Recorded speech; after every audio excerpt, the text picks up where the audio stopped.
అనకాపల్లి జిల్లా కోటవురిట్ల కస్తూర్బా గాంధీ విద్యాలయంలో స్టూడెంట్స్ తీవ్ర అస్వస్థతకు లోనయ్యారు. కలుషిత ఆహారంతో 25 మంది విద్యార్థులకు విరోచనాలయ్యాయి. వీరిలో 4 స్టూడెంట్స్ తీవ్ర అస్వస్థత చెందారు. వీరిని స్థానిక కమ్యూనిటీ హెల్త్ సెంటర్కు తరలించారు. మిగతా విద్యార్థులకు డాక్టర్లు ఓఆర్ఎస్ ప్యాకెట్లు, యాంటీబయాటిక్ టాబ్లెట్లు అందించారు.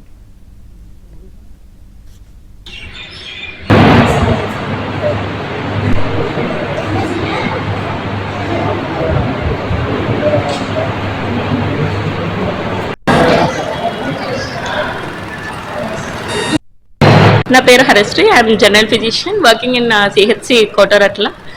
యాక్చువల్లీ ఇక్కడ 4 మెంబర్స్ పిల్లలు అడ్మిట్ అయ్యారు. అది వాళ్ళకి 1-2 ఎపిసోడ్స్ ఆఫ్ లూజ్ స్టూల్స్ అంటే విరోచనాలు జరిగాయి. సో దీని గురించి అని మేము పిల్లల వైటల్స్, బీపీ అన్ని చెక్ చేసాం, టెంపరేచర్ అన్ని చెక్ చేసాం. అందరూ బాగానే ఉన్నారు.